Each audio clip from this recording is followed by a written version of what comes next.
అమరావతికి చట్టబద్ధత రావటం చారిత్రాత్మకమని మాజీ ఎమ్మెల్సీ దువ్వారపు రామారావు తెలిపారు. దేశంలోనే చట్టబద్ధత పొందిన ఏకైక రాజధానిగా అమరావతి చరిత్రలో నిలిచిపోతుందన్నారు. రాష్ట్రపతి ఆమోదంతోనే శాశ్వత రాజధానిగా గెజెట్ విడుదల కావటం రాష్ట్ర ప్రజల్లో ఆనందాన్ని నింపిందని పేర్కొన్నారు.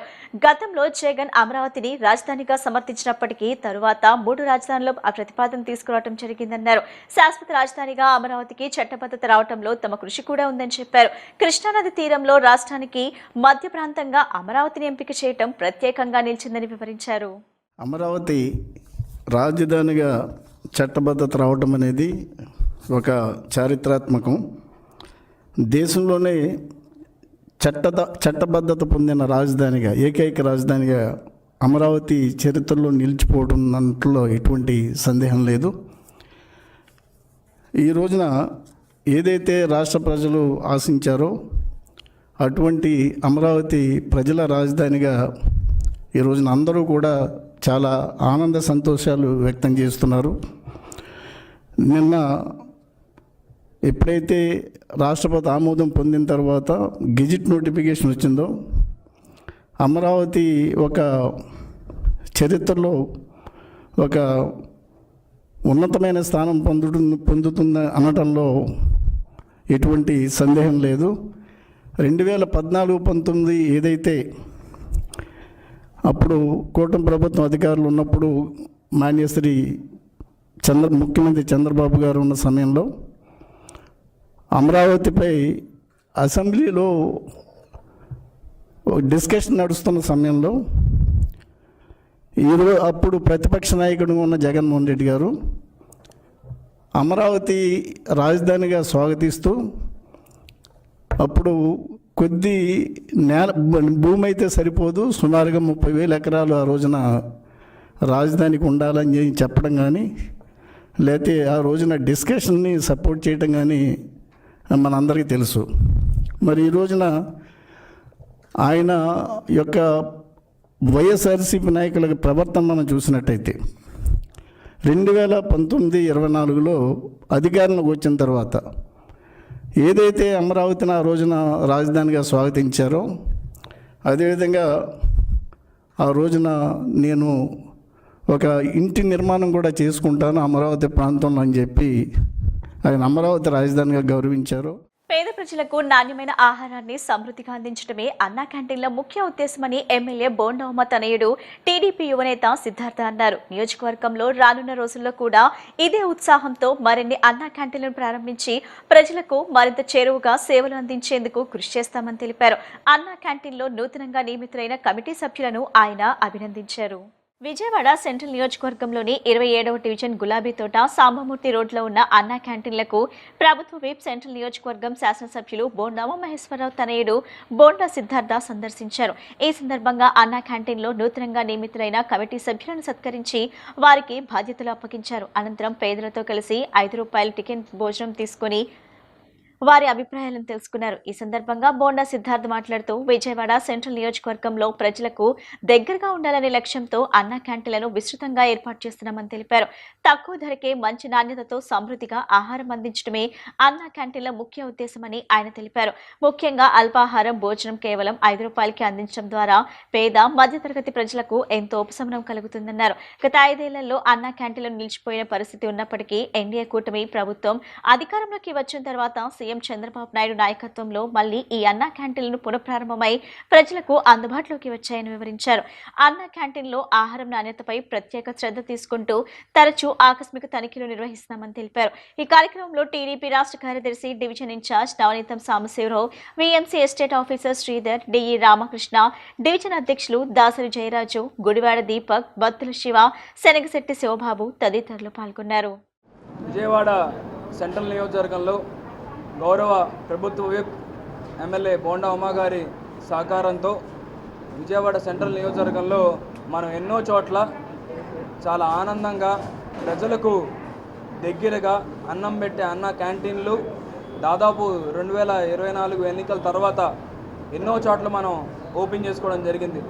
ఆ తరుణంలో ఏదైతే ఈరోజు 27వ డివిజన్ గులాబీ తోటలో మన మల్లంపల్లి సురేష్ గారికి ఈ యొక్క స్థానికంగా ఉన్నటువంటి అన్నా క్యాంటీన్ చైర్మన్గా ఆయనకి బాధ్యతలు శ్రీ బోండా ఉమా గారు అప్పచెప్పటం చాలా సంతోషకరం. ఎందుకనంటే గత 5 సంవత్సరాల్లో ఒకసారి మనం చూసుకున్నట్టయితే ఈ అన్నా క్యాంటీన్ని పూర్తి స్థాయిలో నిర్వీర్యం చేసేసి ఏమాత్రం కూడా ఒక ఆలోచన పరిజ్ఞానం లేకుండా ఆనాడు ఓపెన్ చేసిన అన్నా క్యాంటీన్ అన్నింటినీ కూడా రద్దు చేసి ప్రజలకి ఎంతో రకంగా ఇబ్బంది పడిన ప్రభుత్వం. కానీ ఎప్పుడైతే మళ్ళా ఎన్డీఏ కూటమి గౌరవ ముఖ్యమంత్రి నారా చంద్రబాబు నాయుడు గారు అధికారంలోకి వచ్చాక, నియోజకవర్గ ఎమ్మెల్యేగా బోండా ఉమా గారు గెలిచాక ఓపెన్ చేసిన ప్రతి అన్నా క్యాంటీన్ని, క్లోజ్ చేసిన ప్రతి అన్నా క్యాంటీన్ని ఓపెన్ చేసుకోగలిగాం. అంతేకాకుండా ఇంకా పెద్ద స్థాయిలో అనేక చోట్ల, దాదాపు సెంట్రల్ నియోజకవర్గంలో ఎన్నో చోట్ల మనం ప్రజలకు దగ్గరగా ఉండాలనే ఒక కాన్సెప్ట్తో అన్నా క్యాంటీన్లు ఓపెన్ చేసుకోవడం జరిగింది. ఈ కూటమి స్థానికంగా ఉన్నటువంటి ప్రజానేత బోండా ఉమా గారు ప్రజలకు దగ్గరగా ఉండాలన్న ఒక ఆలోచనతో ముందుకెళ్ళినటువంటి పరిస్థితి. అంతేకాకుండా మనం ఈరోజు చూసుకున్నట్టయితే బ్రేక్ఫాస్ట్, లంచ్ 5 రూపాయలకే మంచి క్వాలిటీతో, మంచి క్వాంటిటీతో కూడా ప్రజలందరికీ కూడా మనం అందజేయగలుగుతున్నాం. ఎన్ని మంది వస్తే కూడా అంతమందికి కూడా నో అనకుండా, లేదు అనకుండా మనం ఈరోజు సప్లై చేయగలుగుతున్నాం. అంతేకాకుండా ఎన్నోసార్లు మనం అకస్మాత్ తనిఖీలు కూడా సెంట్రల్ నియోజకవర్గ వ్యాప్తంగా ఉన్నట్టు అన్నా క్యాంటీన్లో చేసినప్పుడు కూడా ఎక్కడ కూడా ఫుడ్ బాగాలేదు అన్న కంప్లైంట్ కానీ, లేకపోతే మాకు పప్పులో ఇది లేదు లేకపోతే అది లేదు అనే ఒక కంప్లైంట్స్ ఏమాత్రం కూడా లేకుండా అన్ని చోట్ల చాలా బాగా జరుగుతాయనే ఒక రిపోర్ట్ కూడా ప్రజలందరి నుంచి రావడం కూడా సంతోషకరం. ప్రభుత్వ సెంట్రల్ నియోజకవర్గ శాసనసభ్యులు బోండా ఉమా గారి నాయకత్వంలో ఆనాడు 2014 నుంచి 2019 వరకు ఏర్పాటు చేసినటువంటి 4 అన్నా క్యాంటీన్లు తిరిగి ఎన్డీఏ ప్రభుత్వం 2024లోకి అధికారం రాగానే కొనసాగిస్తున్నారు. అదనంగా మరొక 4 అన్నా క్యాంటీన్లు ఏర్పాటు చేయడానికి సంసిద్ధంగా ఉండి నిర్మాణం జరుగుతున్నటువంటి అంశాన్ని కూడా ఈ సందర్భంగా బోండా ఉమా గారి నాయకత్వంలో జరుగుతున్న అంశాలని తెలియజేస్తున్నాం. దానిలో భాగంగా 27వ డివిజన్ సామమూర్తి రోడ్ గులాబీ తోట ప్రారంభంలో ఉన్నటువంటి అన్నా క్యాంటీన్ని తిరిగి సంవత్సరాల క్రితం ప్రారంభించడం జరిగింది. ఇక్కడ అన్నా క్యాంటీన్ అంటే ఈ ప్రాంతంలో ఉన్నటువంటి నిరుపేదలైనటువంటి ప్రజానికంతో పాటు ఉపాధి ఉద్యోగాల కోసం వచ్చేటువంటి యువతకి, విద్యార్థులకు కూడా 5 రూపాయల టిఫిను, 5 రూపాయల మధ్యాహ్నం భోజనం, రాత్రికి 5 రూపాయల భోజనం ఏర్పాటు చేస్తున్నటువంటి ప్రభుత్వం ఏదన్నా ఉందంటే దేశవ్యాప్తంగా నారా చంద్రబాబు నాయుడు గారి నాయకత్వంలో ఉన్నటువంటి ఈ ప్రభుత్వాన్ని హర్షధ్వానాల మధ్యన వ్యక్తం చేస్తున్నాం. అదేవిధంగా 19 నుంచి 24 వరకు తొలగించినటువంటి అన్నా క్యాంటీన్లు కావాలని అనేక మంది కార్మికులు కానివ్వండి, ప్రజానికం కానివ్వండి, కర్షకులు కానివ్వండి, రోజుకి రొక్కాడితే కానీ డొక్కాడినటువంటి ప్రజానికం కానివ్వండి, అనేక సందర్భాలు అడిగితే వేలాది మంది కేసులు పెట్టినటువంటి సంగతిని కూడా ఈ సందర్భంగా తెలియజేస్తున్నాం. చివరికి బోండా ఉమా గారి నేతృత్వంలో బోండా ఉమా గారు ప్రత్యక్షంగా ఆనాడు కుప్పంలోని అన్నా క్యాంటీన్ చంద్రబాబు నాయుడు గారి నియోజకవర్గంలో పగలగొడితే ఆయన పెద్ద ఎత్తున దీక్ష చేయటం కాకుండా అన్నా క్యాంటీన్ తిరిగి ప్రారంభించమంటే బోండా ఉమా గారు మీద, మా మీద, అనేక మంది మీద కేసులు పెడితే ఈనాటికి కూడా వాయిదాలు తిరుగుతున్నటువంటి అంశాన్ని ఆనాటికి అరాచక జగన్మోహన్ ప్రభుత్వాన్ని గుర్తు చేస్తూ ఈనాడు పేద ప్రజానీకానికి ఆకలి తీర్చడం, పేద ప్రజానీకానికి మౌలిక సదుపాయాలు కల్పించడం, పేద ప్రజలందరికీ కూడా ప్రభుత్వ సంక్షేమ పథకాలు అందిస్తాం. నియోజకవర్గాన్ని ఇప్పటికే 22 మాసాల్లో బోండా ఉమా గారు 420 కోట్ల రూపాయలు పైబడి అన్ని రకాలుగా అభివృద్ధి పరిచాడంటే ఏ రకంగా అభివృద్ధి పంతులు తొక్కుతుందో మనందరికీ కూడా అర్థమవుతున్నటువంటి విషయమే. 175 నియోజకవర్గాల్లో టాప్ 5లో ఈ సెంట్రల్ నియోజకవర్గాన్ని నిలిపాడంటే బోండా ఉమా గారు నిరంతరం ఏ రకమైన శ్రమ చేస్తున్నాడో, ప్రజల హృదయాల్లో ఏ రకంగా ఉన్నాడో, ప్రతి కుటుంబంలో నేనున్నానని భరోసా ఇస్తున్నాడో. నిబద్ధత, నిజాయితీ కలిగిన నాయకుడు తమ్మిన పోతురాజు అని సిపిఐ జిల్లా కార్యదర్శి దోనిపూడి శంకర్, నగర కార్యదర్శి కోటేశ్వరరావు వ్యాఖ్యానించారు. విజయవాడ నగర అభివృద్ధికి మొట్టమొదటిగా బాటలు వేసిన వ్యక్తి కామ్రేడ్ తమ్మిన పోతురాజు అని కొనియాడారు. పోతురాజు ఆశయ సాధనకై ప్రతి ఒక్కరూ కృషి చేయాలని పిలుపునిచ్చారు. పశ్చిమ నియోజకవర్గంలోని కేబిన్ కళాశాల సమీపంలో ఉన్న మాజీ శాసనసభ్యులు, కమ్యూనిస్ట్ ఉద్యమ నాయకుడు తమ్మిన పోతురాజు విగ్రహం వద్ద సిపిఐ నగర కమిటీ ఆధ్వర్యంలో 44వ వర్ధంతి కార్యక్రమాన్ని ఘనంగా నిర్వహించారు. ఈ కార్యక్రమానికి ముఖ్య అతిథులుగా సిపిఐ జిల్లా కార్యదర్శి దోనిపూడి శంకర్, నగర కార్యదర్శి కోటేశ్వరరావు హాజరయ్యారు.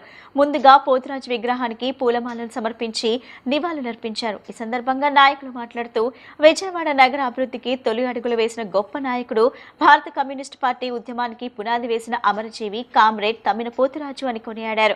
పేద ప్రజల హక్కుల కోసం జీవితాంతం పోరాడిన ఆయన సేవలు చిరస్మరణీయమని తెలిపారు. ఇప్పటి తరానికి పోతురాజు ఆశయాలు మార్గదర్శకంగా నిలవాలని, ఆయన చూపిన దారిలో నడవాల్సిన అవసరం ఉందని పేర్కొన్నారు. అయితే ప్రస్తుతం విజయవాడ నగర అభివృద్ధిని పాలకులు పూర్తిగా విస్మరించారని విమర్శించారు. పేరుకే గ్రేటర్ విజయవాడ అంటూ ప్రజలను మభ్యపెడుతున్నారని, అసలు సమస్యను పక్కన పెట్టి ప్రచారాలకు మాత్రమే ప్రాధాన్యత ఇస్తున్నారని ఆగ్రహం వ్యక్తం చేశారు. నగరాభివృద్ధి కోసం స్పష్టమైన ప్రణాళికలు రూపొందించి ప్రజలకు మౌలిక సదుపాయాలు కల్పించాల్సిన బాధ్యత ప్రభుత్వంపై ఉందని వారు డిమాండ్ చేశారు. ఈ కార్యక్రమంలో పార్టీ నాయకులు, కార్యకర్తలు, స్థానిక ప్రజలు పెద్ద సంఖ్యలో పాల్గొన్నారు. తమ్మిన పోతరాజు నిబద్ధత, నిజాయితీ కలిగినటువంటి కామ్రేడ్ 44వ వర్ధంతి సందర్భంగా వారికి ఘనమైనటువంటి నివాళులు అర్పిస్తూ నేడు ఉన్నటువంటి పరిస్థితుల్లో విజయవాడ నగరాభివృద్ధికి బాటలు వేసినటువంటి మొట్టమొదటి నాయకుడు కామ్రేడ్ తమ్మిన పోతరాజు గారు అని చెప్పేసి నేను వేరుగా చెప్పనవసరంలా. ఈ రోజున ప్రభుత్వాలు, శాసనసభ్యులు, విజయవాడ నగరానికి 3 శాసనసభ్యులు ఉన్నారు, ఒక పార్లమెంటు మెంబర్ ఉన్నారు. ప్రతిరోజు పుంఖాలుగా ప్రకటనలు ఇచ్చినటువంటి పరిస్థితి ఉన్నది. ఒక జీవో వచ్చింది 86 డివిజన్లు చేస్తూ, ఒక ఆయన గ్రేటర్ విజయవాడ అని చెప్పేసి కలెక్టర్ తోటి, కమిషనర్ తోటి చర్చలు జరుపుతారు. కానీ ఏది అసలు విజయవాడ ఉనికి ఇవాళ ప్రశ్నార్థకంగా మారుతున్నటువంటి పరిస్థితి ఉన్నది. కాబట్టి విజయవాడ నగరం ఒక శిథిల నగరంగా మారిపోయేటువంటి పరిస్థితి ఏర్పడుతున్నది. అమరావతి చట్టబద్ధతను మేము స్వాగతిస్తున్నాం. కానీ అదే సందర్భంలో విజయవాడ నగరం ఉన్నటువంటి ప్రాశస్త్యత నీరుగారిపోతూ ఉన్నది. రాజకీయ, కళ, సాహిత్య, సాంస్కృతిక కానాసి విజయవాడ నగరం ఈ రోజున అరణ్యరోధనగా మిగిలిపోయేటువంటి పరిస్థితి, అనాథగా మిగిలిపోయేటువంటి పరిస్థితి. కాబట్టి కూటమి ప్రభుత్వం చిత్తశుద్ధి ఉంటే వెంటనే తక్షణమే గ్రేటర్ విజయవాడ చేస్తామని మంత్రి నారాయణ గారు ప్రకటన ఇచ్చారు. ఈ రోజున నేను అడుగుతున్నా, ఇవాళ మీరు ప్రకటనలు కాదు, ఎంపీ ఇస్తున్నాడు, ఎమ్మెల్యేలు ఇస్తున్నారు, మీరు ఇస్తున్నారు, దానికి చట్టబద్ధత కల్పించాలి. గ్రేటర్ విజయవాడ ఏర్పాటు చేయడం అంటే పంచాయతీల దగ్గర నుంచి అన్నిటి వరకు కూడా చట్టబద్ధత కల్పించడం ద్వారా మాత్రమే విజయవాడ నగరాభివృద్ధి సాధ్యమవుతుంది. దీనికి బాటలు వేసినటువంటి కమ్యూనిస్టులు, comrade Tammina Potharaju, comrade Uppalapati Ramachandraraju, comrade Koraganji Sekhar Babu, comrade Subbaraju, comrade Naduravalli, ఇటువంటి వారందరూ కూడా ఎమ్మెల్యేలుగా ఈ ప్రాంతంలో పనిచేసేటువంటి పరిస్థితి. ఇప్పటికీ కూడా విజయవాడ నగరం కమ్యూనిస్టుల కృషి వలనే ఈ రోజున అనేక కార్యక్రమాలు సాగుతున్నాయి. కాబట్టి కామ్రేడ్ పోతరాజు గారి యొక్క ఆశయ సాధన ఏదైతే ఉన్నదో దానిని గ్రేటర్ విజయవాడ సాధించుకోవటమే లక్ష్యంగా పార్టీ శ్రేణులు కదలాలని చెప్పి కామ్రేడ్ తమ్మిన పోతరాజు గారికి మరోసారి ఘనమైనటువంటి నివాళులు అర్పిస్తూ వారి బాటలోనే ప్రతి ఒక్కరు కూడా ప్రయాణం చేయాలని చెప్పేసి కోరుతూ జోహార్ కామ్రేడ్ తమ్మిన పోతరాజు. కామ్రేడ్ తమ్మిన పోతరాజు గారి 44వ వర్ధంతి జరుపుకుంటా ఉన్నాం. ముఖ్యంగా విజయవాడ నగరంలో పాత బస్తీలో కామ్రేడ్ తమ్మిన పోతరాజు గారి యొక్క స్ఫూర్తితోటి అనేక మంది యువకులు కమ్యూనిస్ట్ పార్టీ వైపు వచ్చి ఈ రోజుకు కూడా వారు అందించినటువంటి జెండాని, మార్క్సిజం, లెనినిజం అజేయం అనేటటువంటి పద్ధతిలో ఈరోజు కూడా కమ్యూనిస్టు శ్రేణులు ముందుకు వెళ్తూ ఉన్నటువంటి తరుణంలోనే మనం ఒక్కసారి 1952 62 సంవత్సరాల్లో కామ్రేడ్ తమ్మిన పోతరాజు గారి శాసనసభ్యులుగా ఈ పశ్చిమ నియోజకవర్గానికి ప్రాతినిధ్యం వహించారు. ఒకనాడు ఈ ఆంధ్ర రాష్ట్ర ప్రయోజనాలను కాపాడేటటువంటి దానికోసం విశాఖ ఉక్కు, ఆంధ్రుల హక్కు ఉద్యమం కొనసాగుతున్నటువంటి రోజుల్లో తన యొక్క శాసన సభ్యత్వానికి తృణప్రాయంగా రాజీనామా చేసినటువంటి కమ్యూనిస్టు పార్టీ శాసనసభ్యుల్లో కామ్రేడ్ తమ్మిన పోతరాజు గారు ఒకరు. ఆ రకంగా ప్రజల కోసం పనిచేసి ప్రజల్లో నాలుగులాగా మెదిలినటువంటి పోతరాజు గారు లేనటువంటి రోజు 44 సంవత్సరాలు అవుతున్నప్పుడు కూడా, అనేక తరాలు మారినప్పుడు కూడా వారిని ఈ ప్రాంతంలో ప్రజలు గుర్తించుకుంటా ఉన్నారంటే ఆ రోజు వారు చేసినటువంటి శ్రావ్య అనేటటువంటిది ఈ సందర్భంగా మనం గుర్తు చేసుకోవాలి. మనం చూసినట్లయితే ప్రస్తుత శాసనసభ్యులు ఎవరు, ఈ విజయవాడ పశ్చిమ నియోజకవర్గ శాసనసభ్యులు ఎవరు అనేటటువంటిది ఒక 10 మందిలో మనం కనుక ఇవాళ సర్వే చేస్తే ఖచ్చితంగా పలానా ఆయన ఎమ్మెల్యే పశ్చిమ నియోజకవర్గానికి అని చెప్పి ప్రజలు చెప్పేటటువంటి పరిస్థితి లేదు. కారణం ఎన్నికల్లో నోట్లు ఇచ్చారు, ఓట్లు వేయించుకున్నారు, అధికారంలోకి వెళ్ళారు, ఢిల్లీలో కూర్చున్నారు. ఈ నియోజకవర్గంలో ఎవరికి కూడా ప్రజలు కనబడేటటువంటి పరిస్థితి లేదు. అయినప్పటికీ దానికి భిన్నంగా దానికి భిన్నంగా ప్రజల వద్దకే తమ యొక్క పాలన అనేటటువంటి పద్ధతిలో కామ్రేడ్ తమ్మిన పోతరాజు గారు కానీ, ఉప్పలపాటి రామచంద్రరాజు గారిని, సుబ్బరాజు కానీ, లేకపోతే నాసరవల్లి కానీ కమ్యూనిస్ట్ పార్టీ శాసనసభ్యులుగా ఈ ప్రాంతంలో ముఖ్యంగా కొండ ప్రాంతాల్లో మెట్లు వేపించిన అనేక అభివృద్ధి కార్యక్రమాలకి శ్రీకారం చుట్టడం, మేయర్గా టి వెంకటేశ్వరరావు గారు వీరందరూ కూడా ఒక విజయవాడ నగర దశని మార్చినటువంటి ప్రజాప్రతినిధులుగా ప్రజల్లో ఉన్నారు. రాబోయేటటువంటి కాలంలో కూడా ప్రజాప్రతినిధులు ఇటువంటి నాయకుల్ని ఆదర్శంగా తీసుకొని నగర సమగ్రాభివృద్ధిలో పనిచేయడం ద్వారా ప్రజల వద్దకు వెళ్ళేటటువంటి కార్యక్రమం చేపట్టాలని చెప్పి ఈ సందర్భంగా కామ్రేడ్ తమ్మిన పోతరాజు గారి 44వ వర్ధంతి సందర్భంగా కమ్యూనిస్టు శ్రేణులందరూ కూడా పునరంకితం కావాలని చెప్పి సిపిఐ విజయవాడ నగర సమితి తరఫున విజ్ఞప్తి చేస్తారు. అతి సాధారణ కుటుంబం నుంచి కష్టపడి చదివి జూనియర్ సివిల్ జడ్జిగా తమ విద్యార్థిని వెన్నుపూస సుప్రియ చేరుకోవటం తమకెంతో గర్వకారణమని ప్రముఖ న్యాయవాదులు పిల్లా శ్రీనివాసరావు, యూఆర్పీ శ్రీనివాస్ తెలిపారు. సుప్రియ పట్టుదల, కృషి ఈ స్థాయికి చేర్చిందన్నారు. భవిష్యత్తులో సుప్రియ మరిన్ని ఉన్నత పదవులు అధిరోహించి న్యాయరంగంలో తనకంటూ ప్రత్యేక గుర్తింపు తెచ్చుకోవాలని ఆకాంక్షించారు. జూనియర్ సివిల్ జడ్జిగా ఎంపికైన ప్రముఖ జూనియర్ న్యాయవాది వెన్నపూస సుప్రియను యూఆర్పీ శ్రీనివాస్ కార్యాలయంలో ఘనంగా సత్కరించారు. ఈ సందర్భంగా నిర్వహించిన కార్యక్రమంలో న్యాయవాదులు, సహచరులు, స్నేహితులు పెద్ద సంఖ్యలో పాల్గొని సుప్రియకు అభినందనలు తెలిపారు. ప్రముఖ న్యాయవాదులు పిల్లా శ్రీనివాసరావు, వెంకటరమణ కుమార్, యూఆర్పీ శ్రీనివాస్ కలిసి సుప్రియను శాలువాతో ఘనంగా సత్కరించి పుష్పగుచ్చాలను అందజేశారు. ఈ సందర్భంగా వారు మాట్లాడుతూ సుప్రియ సాధించిన విజయం కేవలం వ్యక్తిగత విజయమే కాకుండా ఆమె కుటుంబానికి, గురువులకు, న్యాయ వృత్తికి గర్వ కారణమని తెలిపారు. చిన్న స్థాయి నుంచి ప్రారంభించి ఎన్నో కష్టాలను అధిగమిస్తూ క్రమశిక్షణతో ముందుకు సాగిన సుప్రియ ప్రయాణం ప్రతి ఒక్కరికి ఆదర్శంగా నిలుస్తుందన్నారు. న్యాయ వృత్తిలో ఆమె చూపిన నిబద్ధత, న్యాయం పట్ల ఉన్న అంకిత భావం ఆమెను ఈ స్థాయికి చేర్చిందని వివరించారు. అలాగే న్యాయ రంగంలో మహిళలు ముందుకు రావడం ఎంతో అవసరమని, సుప్రియ లాంటి ప్రతిభావంతులు ఉన్నత స్థానాలకు చేరుకోవడం ద్వారా సమాజంలో న్యాయం మరింత బలపడుతుందని పేర్కొన్నారు. సుప్రియ మా ఆఫీస్లో 3 years బ్యాక్ జాయిన్ అయింది. లా మంచి పర్సంటేజ్తో పాస్ అయిపోయి మా ఆఫీస్లో జాయిన్ అయ్యి మా యూఆర్పీ శ్రీనివాస్ గారి డైరెక్షన్లో నేను సుప్రియ కలిసి 3 years నుంచి వర్క్ చేస్తూ ఉన్నాం కలిసి. లాస్ట్ ఇయర్ జేసీజేలో ఈ మంత్ జేసీజేలో తనకి జూనియర్ సివిల్ జడ్జిగా సెలెక్ట్ అయినందుకు మేము ఇక్కడ ఫెలిసిటేషన్ చేస్తూ ఉన్నాము. మా శ్రీనివాస్ గారి డైరెక్షన్లో నేను, సుప్రియ, మిగతా జూనియర్స్ కూడా మంచి అభివృద్ధి బాటలో ఉన్నాము. ఈ జేసీజేకి సెలెక్ట్ అయిన సుప్రియ మరిన్ని ఉన్నత పదవులు పొందాలని ఆశిస్తూ శుభాకాంక్షలు తెలియజేస్తున్నాం. సుప్రియ జూనియర్ సివిల్ జడ్జిగా ఆమె ఉత్తీర్ణత సాధించి ఈరోజు సెలెక్ట్ అవ్వడం, మా ఆఫీస్ నందు ఆ పాపకి మేము అందరం చిన్న చిరు సత్కారం చేసుకుంటూ ఉన్నాం. ఆమె ఒక సాధారణ కుటుంబంలో జన్మించి సిద్ధార్థ లా కాలేజీలో లా పట్టా తీసుకొని 3 years బ్యాక్ మన యూఆర్పీ శ్రీనివాస్ దగ్గరికి ఒక జూనియర్గా స్టార్ట్ అయ్యి చక్కగా ఆమె ప్రతిరోజు కోర్టులో చక్కగా అన్ని కేసులకి అటెండ్ అయ్యి ఈరోజు కూడా తను ఒక మంచిది చేరుకోవాలని ఆ పాప కళ్ళగంది. ఆ కళ్ళు ఈ రోజున సాకారం జరిగాయి. ఇంకా ఆమె జూనియర్ సివిల్ జడ్జిగా కాకుండా ఇంకా మంచి ఎగ్జామ్స్ రాసి ఇంకా అవసరమైతే డిస్ట్రిక్ట్ జడ్జిగాను అలాగే ఎగ్జామ్స్ పాస్ అవ్వాలని వారికి ఎప్పుడు కూడా వారి కుటుంబానికి ఆమెకి కానీ మా అందరం లాయర్స్ అందరూ కూడా ఆమెకి సంపూర్ణంగా ఎప్పుడు కూడా ఆశీస్సులు ఉంటాయని కోరుకుంటూ, అలాగే మా రాము కూడా చక్కగా ఆమెకి అన్ని రకాలుగా సహాయం అందించిన వారికి కూడా మేము ఈరోజు సత్కారం చేసుకోవాల్సి వచ్చింది. ఎందుకంటే అందరూ కూడా చాలామంది కూడా రాము గారు చాలామంది జూనియర్స్కి అతను ఎప్పుడు కూడా చక్కగా ఒక ఉన్నత స్థితి చేరుకోవాలని ప్రతిరోజు మధ్యాహ్నం కోర్టు అవగానే అందరికీ వాళ్ళకి ట్రైనింగ్ లాగా అందరూ చెప్తూ ఉంటారు.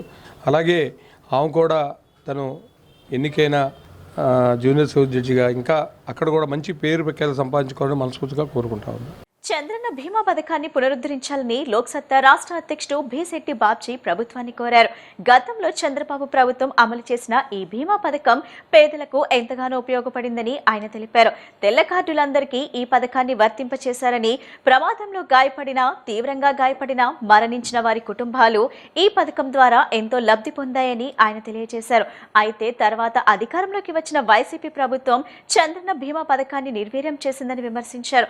వైఎస్ఆర్ బీమా పేరు మార్చినప్పటికీ సక్రమంగా అమలు చేయలేక ప్రభుత్వం తరపున ఇన్సూరెన్స్ కంపెనీలకు చెల్లించాల్సిన మొత్తం నిలిచిపోవడంతో పథకం మరుగున పడిపోయిందన్నారు. ప్రస్తుతం కూటమి ప్రభుత్వం చంద్రన్న బీమా పథకాన్ని పునరుద్ధరించి పేదలకు ఆసరాగా నిలవాలని ఆయన విజ్ఞప్తి చేశారు.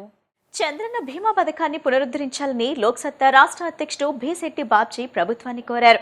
గతంలో చంద్రబాబు ప్రభుత్వం అమలు చేసిన ఈ బీమా పథకం పేదలకు ఎంతగానో ఉపయోగపడిందని ఆయన తెలిపారు. తెల్ల కార్డులందరికీ ఈ పథకాన్ని వర్తింపచేశారని, ప్రమాదంలో గాయపడిన, తీవ్రంగా గాయపడిన, మరణించిన వారి కుటుంబాలు ఈ పథకం ద్వారా ఎంతో లబ్ధి పొందాయని ఆయన తెలియజేశారు. అయితే తర్వాత అధికారంలోకి వచ్చిన వైసీపీ ప్రభుత్వం చంద్రన్న బీమా పథకాన్ని నిర్వీర్యం చేసిందని విమర్శించారు. వైఎస్ఆర్ బీమాగా పేరు మార్చినప్పటికీ సక్రమంగా అమలు చేయలేక ప్రభుత్వం తరపున ఇన్సూరెన్స్ కంపెనీలకు చెల్లించాల్సిన మొత్తం నిలిచిపోవడంతో పథకం మరుగున పడిపోయిందన్నారు. ప్రస్తుతం కూటమి ప్రభుత్వం చంద్రన్న బీమా పథకాన్ని పునరుద్ధరించి పేదలకు ఆసరాగా నిలవాలని ఆయన విజ్ఞప్తి చేశారు. ఈరోజు గౌరవ ముఖ్యమంత్రి నారా చంద్రబాబు నాయుడు గారికి లోక్సత్తా నుంచి ఒక లేఖ రాసాం. 2017 అక్టోబర్ 2 గాంధీ జయంతి రోజున చంద్రబాబు నాయుడు గారు ముఖ్యమంత్రిగా ఈ రాష్ట్రంలో చంద్రన్న బీమా అనే ఒక పథకాన్ని పెట్టారు. అది అద్భుతమైన పథకం. బహుశా చంద్రబాబు నాయుడు గారి రాజకీయ జీవితంలో ప్రజలకు 100% నిజమైన సౌకర్యం అందించే గొప్ప పథకం అని మేము భావిస్తున్నాం. అందులో సాధారణ మరణానికంటే 18 నుంచి 50 సంవత్సరాల లోపు సాధారణ మరణానికి ఒక 2 లక్షల రూపాయలు, అట్లాగే ప్రమాదవశాత్తు మరణిస్తే 5 లక్షల రూపాయలు, ఒకవేళ ప్రమాదంలో పాక్షికంగా దెబ్బలు తగిలితే 2.5 లక్షలు, సంపూర్ణంగా దెబ్బలు తగిలితే 5 లక్షల రూపాయలు ఆ రోజు చంద్రబాబు నాయుడు గారు ప్రకటించారు. అలాగే 51 నుంచి 60 వరకు కనీసం చనిపోయిన వెంటనే అంటే ఎక్కడైనా ప్రమాదం జరిగితే ఒక 20,000 రూపాయలు, అలాగే ప్రమాద బీమా అన్నీ ప్రకటించారు. అలాగే 60 నుంచి 71 వరకు చనిపోతే ఏమీ లేకపోయినా మిగతా ప్రమాదానికి కావాల్సినటువంటి ప్యాకేజ్ అంతా ప్రకటించారు. ఇంతేకాకుండా ఈ పథకంలో గొప్పతనం ఏంటంటే చనిపోయిన వెంటనే మట్టి ఖర్చులు ఇచ్చారు. అది ఏ స్థాయి మనుషులైనా సరే, పేదల్లో ఎవరైనా సరే, ఈ తెల్ల కార్డు ఉన్నటువంటి, రేషన్ కార్డు ఉన్నటువంటి ప్రతి కుటుంబానికి ఈ స్కీమ్ని ఇంప్లిమెంట్ చేశారు. తర్వాత జగన్మోహన్ రెడ్డి గారికి అధికారంలోకి వచ్చిన తర్వాత ఎవరైతే బ్లడ్ ఈవెనర్ ఉన్నారో, కుటుంబానికి పెద్ద ఎవరున్నారో వాళ్ళు చనిపోతేనే ఒక్కరికి ఇచ్చారు ఆ స్కీమ్. అంచెలంచెలుగా ఆ రెవెన్యూ ఇన్సూరెన్స్ జనరేట్ చేయలేక ఇన్సూరెన్స్ కంపెనీతో రాష్ట్ర ప్రభుత్వం, గత ప్రభుత్వం దెబ్బలాట తెచ్చుకొని అటు ఇన్సూరెన్స్ వాళ్ళు క్లెయిమ్లు ఇవ్వక, రాష్ట్ర ప్రభుత్వం పట్టించుకోక ఈ బీమా అన్నది అది చంద్రన్న బీమా వైఎస్ఆర్ బీమాగా మార్చారు. ఆ వైఎస్ఆర్ బీమా అయిన తర్వాత అంచెలంచెలుగా ఈ స్కీమ్ని ఎత్తిపడేశారు. ఈరోజు నేను చంద్రబాబు నాయుడు గారిని కోరుతున్నాను, అయ్యా బడుగు బలహీన వర్గాలు లక్షలాది కుటుంబాలకి ఈ స్కీమ్ చాలా ఆదరణ ఇచ్చింది, ఈ స్కీమ్ ఆదుకుంది. ఈ స్కీమ్ వల్ల మనిషి చచ్చిపోతే మట్టి ఖర్చుల కోసం మీరు ఇచ్చిన 5,000, 10,000 చాలా ఉపయోగపడ్డాయి. మీరు ఇచ్చినటువంటి 20,000 ఉపయోగపడ్డాయి, 2 లక్షలు ఉపయోగపడ్డాయి. ప్రమాదం జరిగితే వెంటనే ఇచ్చిన డబ్బులు ఉపయోగపడ్డాయి. దయచేసి మీరు లక్షల కోట్ల రూపాయలతో ఇగో అభివృద్ధి చేసాం, ఇంత ఖర్చు పెట్టామని అనే కదా, తిరిగి చంద్రన్న బీమాని ఇంప్లిమెంట్ చేయాలి, పునర్వ్యవస్థీకరించాలి. తాడేపల్లిలో రౌడీ షీటర్ బన్నీ నుంచి తనకు ప్రాణహాని ఉందని బాధితుడు నాని ఆరోపిస్తున్నారు. ఇటీవల తనపై దాడి చేసి పోలీసులను కొంటాను, నిన్ను చంపేస్తాను అంటూ బెదిరించాడని ఆయన తెలిపారు. భయంతో ఇంతకాలం ఫిర్యాదు చేయలేకపోయానని, దాడి వీడియో బయటకు రావడంతో ఇప్పుడు పోలీసులను ఆశ్రయిస్తున్నానన్నారు. నిందితుడిపై కఠిన చర్యలు తీసుకోవాలని నాని డిమాండ్ చేస్తున్నారు. నా పేరు నాని. ఇలాగా మొన్న పోయిన సోమవారం రోజు నా మీద బన్నీ అనే మనిషి విచక్షణ కోల్పోయి నా మీద దాడి చేశాడు. అది దేని గురించి అంటే నేనంటే పోలీసు ఎన్పారమారని అది ఇదని చెప్పని విచక్షణ కోల్పోయి నా మీద దాడి చేశాడు.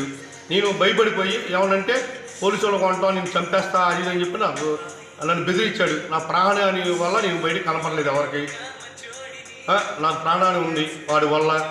కానీ నేను ఎవరికి ఏ విషయం చెప్పుకోలేదు, పోలీసులు కూడా కేసు పెట్టలేదు. ఏమంటే పోలీసులు కొంటా, రూపాయి నా దగ్గర ఉంది, నేను జోకు దొంగని, ఎంతైనా కొంటా అని చెప్పి నన్ను బెదిరిస్తున్నాడు పదే. సరే పోలీసు వాళ్ళు అమ్ముడిపోతున్నారని చెప్పి నేను కూడా కేసు పెడతానికి దాన్ని వెనక్కి తీసుకొని నేనే ఎవరు కనపడకుండా నా ఉద్యోగం మానేసుకొని ఇంట్లో భయపడి బతుకుతున్నాను. మరి ఆ వీడియో ఎలా వచ్చిందో నా దేవుడి దయ వల్ల నాకు బయటకు వచ్చింది ఆ వీడియో. అలా విచక్షణ కోల్పోయిన వాళ్ళని మీరు ఎలాగైది ఎలా ఎంకరేజ్ చేస్తున్నారు మీరు? నేను ఇప్పుడు వెళ్తున్నా స్టేషన్కి కేసు పెడదామని. మన భారతదేశంలో ఉండే వాతావరణ కాలుష్యంలో 50% కాలుష్యం వాహనాల నుంచి వచ్చే పొగ వల్లే వస్తుందని, వాహన కాలుష్యాన్ని నియంత్రించేందుకు పొల్యూషన్ కంట్రోల్ యూనిట్ ను తయారు చేశామని మార్గాని రామారావు అన్నారు. దీనికి పేటెంట్ కూడా లభించిందని, పొల్యూషన్ కంట్రోల్ యూనిట్ ఏర్పాటు చేసుకునేందుకు 10 లక్షల రూపాయల లోపు వాహనాలకు ప్రభుత్వం సబ్సిడీ ఇవ్వాలని కోరారు. గాంధీనగర్లోని ప్రెస్ క్లబ్లో జరిగిన విలేకరుల సమావేశంలో మార్గాని రామారావు పొల్యూషన్ కంట్రోల్ యూనిట్ను ఆవిష్కరించారు. ఈ సందర్భంగా ఆయన మాట్లాడుతూ దీనికి పేటెంట్ కూడా లభించిందన్నారు.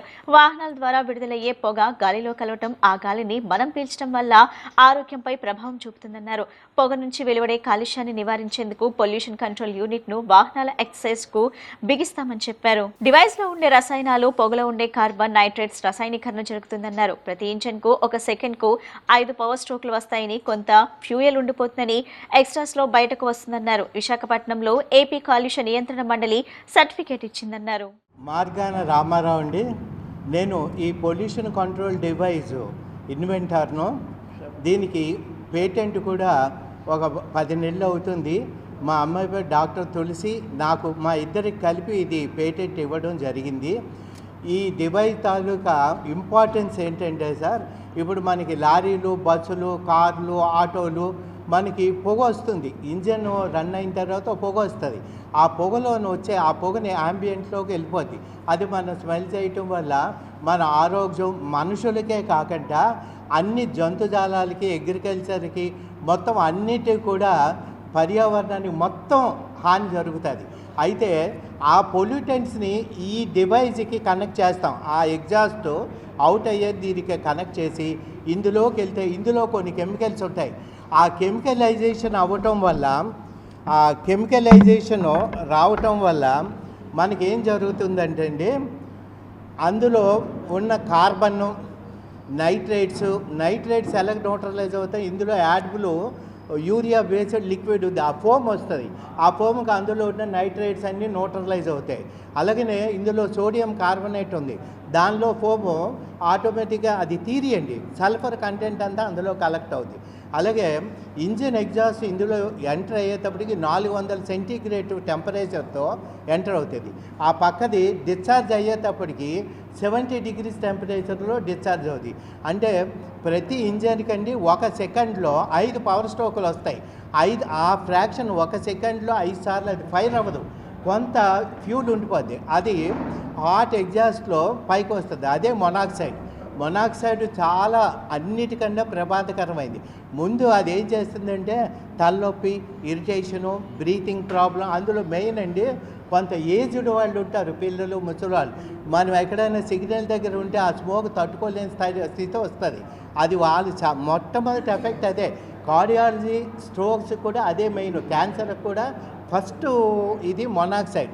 ఆ మొనాక్సైడ్ ఈ డివైజ్లో 90% కలెక్ట్ అవుతుంది. అంటే హాట్ ఎగ్జాస్ట్లో వస్తుంది. ఇందులో 70 degrees అవగానే ఆ ఆయిల్ లిక్విడ్ అయిపోయి అందులో కలెక్ట్ అవుతుంది. వార్తలు ముగించే ముందు ముఖ్యాంశాలు మరోసారి.